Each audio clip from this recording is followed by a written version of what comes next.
경청은 단순히 상대방의 말을 듣는 행위를 넘어 상대방에 대한 존경과 애정을 표현하는 근본적인 방식입니다. 상대방의 이야기에 진심으로 귀 기울임으로써 우리는 자신의 가장 귀중한 자산인 관심을 상대에게 전달합니다.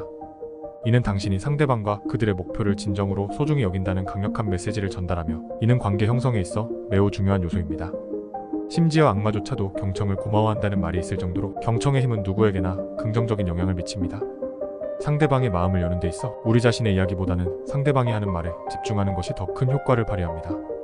대화에서 자신의 발언보다는 질문을 더 많이 던지는 것으로 시작할 수 있는데, 이는 상대방이 자신의 생각과 감정을 자유롭게 표현할 수 있는 공간을 마련해 줍니다. 경청은 단순한 기술이 아니라 상대방을 진정으로 이해하고자 하는 태도의 반영입니다. 이러한 태도는 상호 존중과 신뢰를 기반으로 하는 강력한 관계를 구축하는 데 필수적입니다. 상대방의 말에 귀 기울이는 것은 대화의 흐름을 자연스럽게 이끌고 더 깊은 이해와 연결을 가능하게 합니다. 따라서 경청은 상대방에 대한 깊은 존중과 애정을 나타내는 중요한 표현 방법입니다.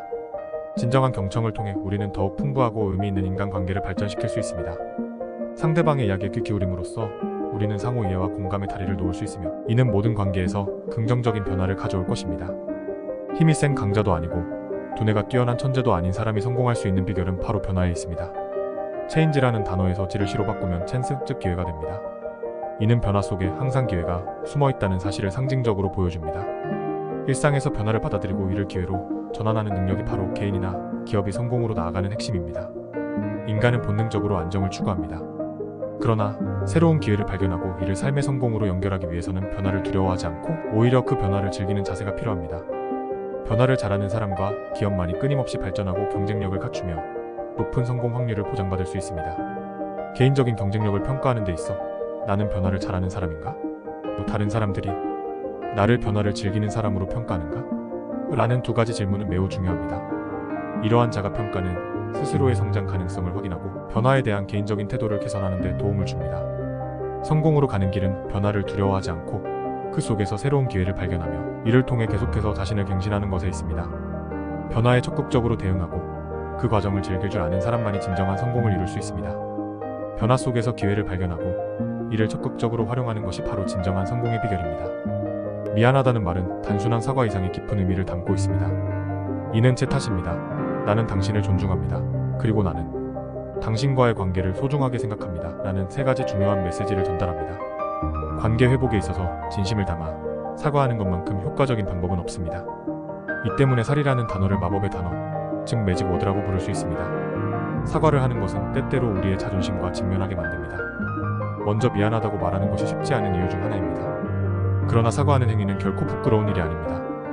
오히려 이는 우리가 상대방을 존중하고 그들과의 관계를 중시한다는 강력한 증거가 됩니다. 미안하다는 말의 효과는 생각보다 훨씬 큽니다. 사과는 단순히 잘못을 인정하는 것을 넘어서 상대방과의 관계를 개선하고 더 깊은 신뢰를 구축하는 기회를 제공합니다. 중요한 것은 단순히 입으로만 미안하다고 말하는 것이 아니라 상대방의 눈을 바라보며 진심으로 미안한 마음을 전달하는 것입니다. 진심에서 우러나오는 사과는 마음의 문을 열고 서로의 오해와 갈등을 해소하는 강력한 수단입니다. 미안하다는 단어 하나가 갖는 힘을 이해하고 이를 적극적으로 활용한다면 우리는 많은 관계에서 회복과 성장을 경험할 수 있습니다. 사과는 우리의 삶에서 관계를 회복하고 더 나은 미래를 만들어가는 데 필요한 마법적인 단어입니다. 연구에 따르면 우리 사회에서 가장 성공적인 사람들은 장기적인 관점을 가진 이들입니다. 이들은 10년, 20년 후를 내다보며 미래에 대해 고민하고 그러한 긴 시간적 수평선 위에서 의사결정을 해왔습니다.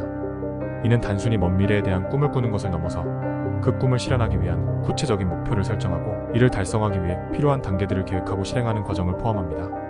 장기적 시각을 가지는 것은 통찰력과 확실한 장기 목표를 가짐으로써 당장의 이익을 희생하면서도 장기적 이익을 위해 필요한 결정을 내릴 수 있는 용기와 끈기를 의미합니다.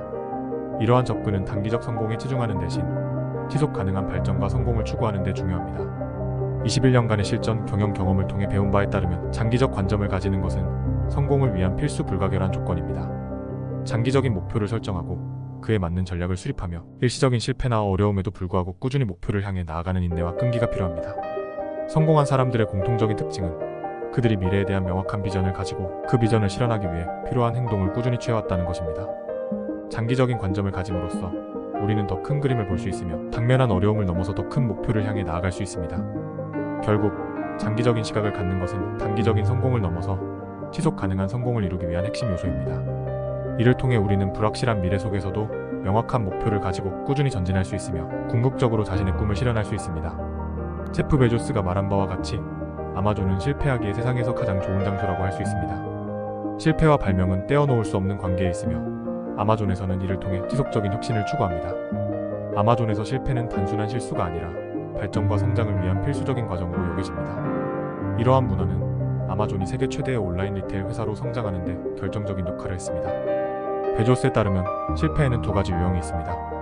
하나는 실험적인 실패로 새로운 아이디어나 접근 방식을 시도했을 때 발생합니다. 이 유형의 실패는 기뻐해야 할 것이며 발명과 혁신의 기회로 여겨집니다. 두 번째는 운영상의 실패로 기존의 시스템이나 프로세스에서 발생하는 것으로 바람직하지 않은 실패입니다. 새로운 제품이나 서비스 개발, 특정 방법의 실험 등에서 좋지 않은 결과가 나온 경우 이를 훌륭한 실패로 간주합니다. 이러한 실패는 새로운 학습의 기회를 제공하며 이를 통해 얻은 교훈은 회사의 발전과 성장을 이끄는 데 큰 도움이 됩니다. 따라서 아마존은 실패를 두려워하지 않고 오히려 혁신의 동력으로 삼습니다.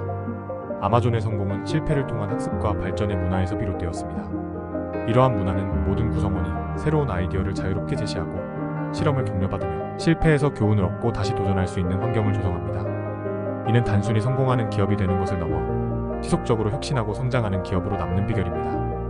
아마존의 혁신 문화는 실패를 두려워하지 않고 실패에서 배우고 이를 발전의 기회로 삼는 것의 중요성을 강조합니다. 이러한 접근 방식은 모든 조직과 개인에게 실패를 새로운 발명과 혁신으로 전환할 수 있는 힘을 줍니다.